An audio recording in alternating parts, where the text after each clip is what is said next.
I know I can speak for everyone in the Washington Post that not one of those 545 days went by when you were not top of mind in our hearts and prayers. It's wonderful to have you back.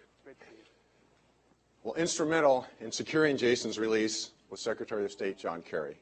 Without his tireless and sustained efforts, we would not be celebrating this joyous event today. We're honored to have the Secretary with us. Please join me in welcoming Secretary John Kerry.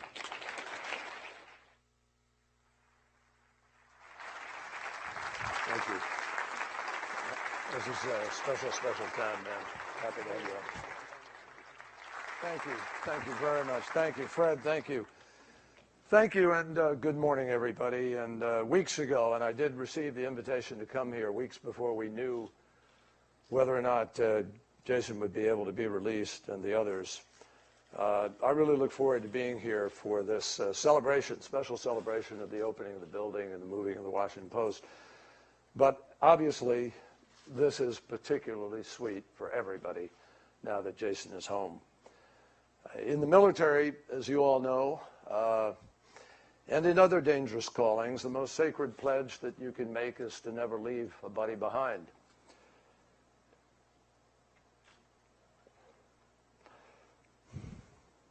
Like most pledges, it's a lot easier to say than to do.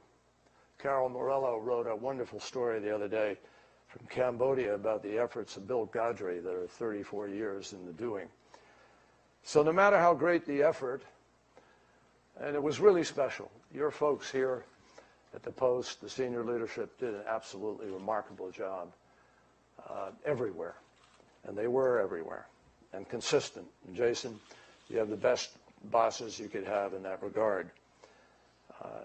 But despite all of that effort for everybody, this gnawed at us because we sensed the wrongfulness.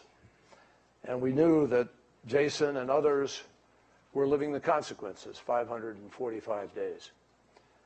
So I will tell you frankly that a week ago on Saturday was really one of the days that I enjoyed the most as Secretary of State. It was also perhaps the most nerve-wracking.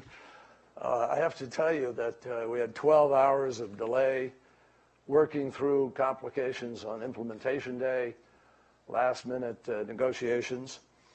And then after we had announced implementation day, I came out of that announcement and Javad Zarif came up to me and said, we can't find his wife and his mother.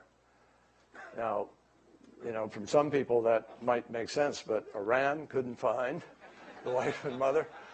So, you know, there was an enormous amount of activity very, very, very quickly. And to the credit of Javad Zarif, he moved and moved rapidly. And he got a number of people moving in Iran, including the president's brother. And they woke up a judge in the middle of the night, got papers signed that needed to be signed to release Yegi. And now we all know the end of this great story. The same gnawing and anxiety is true for the other families, for Saeed Abedini, for Amir Hekmati, for Nasratollah Khosravi Rutsari, for Matthew Trevithick, and remains true for the family of Bob Levinson. And we will continue and do continue to make the same efforts that we have made for everybody else in order to find out what has happened there. These detentions, each and every one of them, defined for us an injustice. And the time lost can never be reclaimed. But, Jason, we are all so delighted that you are back now. And I am delighted to join you here this morning, not just to welcome Jason back, but to celebrate the moving of this iconic institution, the Washington Post, from 15th Street to K Street. The Post obviously is one of the few papers carrying the history that this paper carries.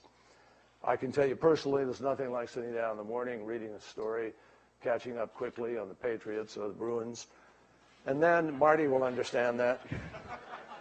And then reading a story about the Middle East that makes me want to go back to bed. On a personal level, I have to tell you, the Post has been extremely generous to me. In 2015 alone, without my even asking, you gave me no fewer than 8 Pinocchios. And I think you'll agree that the competition last year was amazing. Everybody knows that any institution, but particularly a newspaper, needs tremendous leadership. And you've had that here for decades. A legendary editor in Ben Bradley, legendary owner, Katharine Graham and the Graham family. And it still has that kind of leadership with Jeff Bezos and its publisher, Fred Bryan. And as for Marty Baron, I can remember personally the tremendous job that he did editing my hometown paper. And the movie Spotlight, Marty, I think it nailed what you're all about. It also nailed what the best journalism can do by peeling away the layers of indifference and finding answers to questions that a lot of people are afraid to ask. It's no coincidence that critics have called Spotlight the best film about the newsroom since All the President's Men. Now, all of you here know, I think Bob Woodward is here somewhere. I saw him, there he is, right here, Bob. When the Post last time inaugurated its headquarters, it was 1972. And the White House was slamming this paper's coverage of a certain third-rate burglary.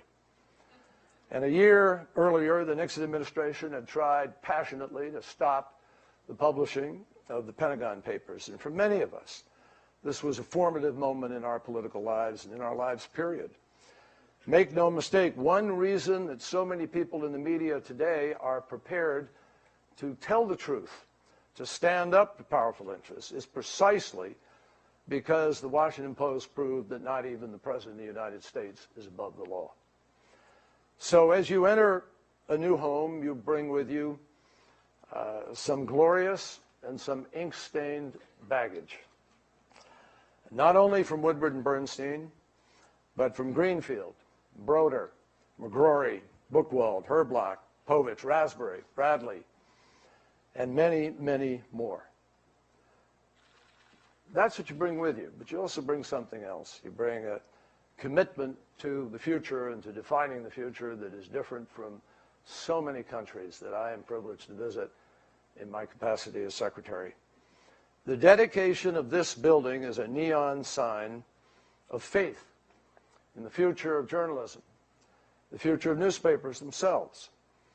And we've all heard the modern-day Cassandra's prophecy that because of new technology, traditional journalism is a dying enterprise. But they don't honor the fact that knowing the truth, curiosity, is just part of the human DNA. As a species, we are driven to know what's going on in the world, maybe particularly as Americans. It's in our DNA. And that desire resides deep in the bloodstream of every journalist, aspiring or established. I can tell you from my perch, and I talked about this a little bit in Davos the other day, with the levels of corruption and failed and failing states. It is absolutely vital that the truth emerge and that facts be known. Because otherwise, people just make stuff up and feed whatever propaganda they want, and we've seen that in these modern times with great damaging effect. We see it in what happens in the absence of knowledge and the power that it gives to dictators, to demagogues, to tyrants. Silence allows crime and corruption to rot whole countries. Ignorance allows demagogues to argue that up is down and black is white. That merely interviewing a dissident is somehow tantamount to treason. And yes, some people to even claim that rape and murder of an innocent is the calling of God. You know better than I do that we live today in a global fishbowl. With the help of social media and a gazillion cameras, we have more awareness, data sources, access than ever before. And in my profession and yours, we are all constantly drawn or pushed to places where fundamental facts are in dispute. And somebody has to find the truth. Truth does battle with myths everywhere now, and competing myths fight one against the other, making objectivity in political life the first casualty, and often not the last. So this struggle to define truth is really what moving into this building and continuing the great tradition of this paper is all about. Finding the truth is at the heart of the Arab-Israeli dispute. It's at the heart of defining the difference between Sunni and Shia, extremism and religion. It's at the heart of the crisis involving Russia and Ukraine. It's at the heart of the South China Sea conflict. And most starkly, it is in the narratives that are put forth by terrorists who are utterly repellent to most people, but actually still attractive to some. So this is a very precious endeavor, and I just leave you with one or two quick observations. Last year alone, 71 media workers were killed while on duty, and almost 200 were thrown into jail. The most dangerous country was Syria, where the incomparable Anthony Shadid died in 2012. And Shadid, as everybody here knows, made his name here at the Post, worked in Boston too, had a rare gift for uncovering everyday stories that confirm, clarify, warn against, or utterly defy conventional assumptions about the direction and meaning of events. That's the best of journalism.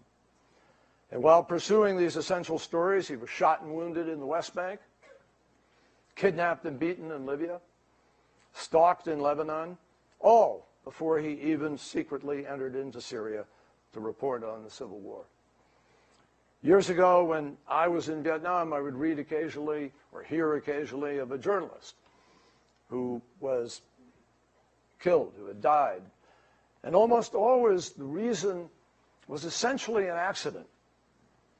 Someone caught in a crossfire, perhaps stepping on a landmine.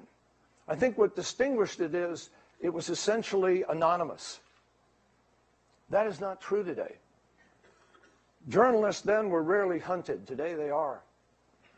In our era, roughly 2/3 of the reporters who die violently are killed not in spite of their profession, but because of it. And they are attacked for what they have written, silenced for what they have witnessed, or kidnapped for the leverage that their capture might provide. And in most cases, the perpetrators are never caught. In October 2007, Salih Saif al-Din was shot and killed while reporting on sectarian violence in the neighborhood southwest of Baghdad. Who murdered him is still not known. The why is anybody's guess. And years before, at the insistence of his employer at the Washington Post, he had moved away from his hometown of Tikrit, where corrupt officials had placed a bounty on his head. That's the price of journalism today. Salih's colleagues remembered him as a fearless questioner who never shied away from the toughest assignments. And he died in answer to a calling that matters, with the hope in his heart that the information that he uncovered would help his troubled country find a better future. The truth is that independent media, reporters, broadcasters, photographers, bloggers, even cartoonists are under constant pressure today, whether physical or political. And here we are, well into the 21st century, and yet only about 1 person in 6 lives in a country where the press can truly be described as free. So it is up to us, up to you, up to the defenders of liberty to close ranks. And this begins with the recognition that no government, whatever its pretensions and whatever its accomplishments, can fairly call itself great if its citizens are not allowed to say what they believe or are denied the right to learn about events and decisions that affect their lives. So let me underscore, a country without a free and independent press has nothing to brag about, nothing to teach, and no way to fulfill its potential.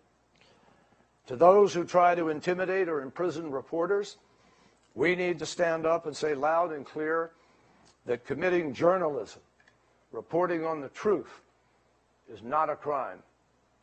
It is a badge of honor. It is a public service. And that is why I'm proud that each day when America's embassies and consulates demand answers, voice objections, press for accountability on behalf of imprisoned or threatened journalists, I'm proud the State Department and USAID have programs that support independent media in more than 30 countries. I'm also proud to think that since Thomas Jefferson, up to this very moment, our country has been associated more than any other nation on the face of this planet with liberty of expression and thought. So today, we dedicate a new headquarters for an institution that has earned a place of extraordinary honor in any history of press freedom. We do so at a moment when the topic of freedom for journalists is particularly fresh in our minds, and when the struggle for justice and truth is being waged on every continent of this planet. I got to tell you, as Secretary of State, my fondest hope would be for your war correspondents and chroniclers of conflict to have nothing to report. But with the world as it is, I know I can speak for our entire nation in saying we are so grateful to have you do what you do. To every member of the Washington Post family, thank you, congratulations, may God bless you and keep you safe, and welcome home, Jason.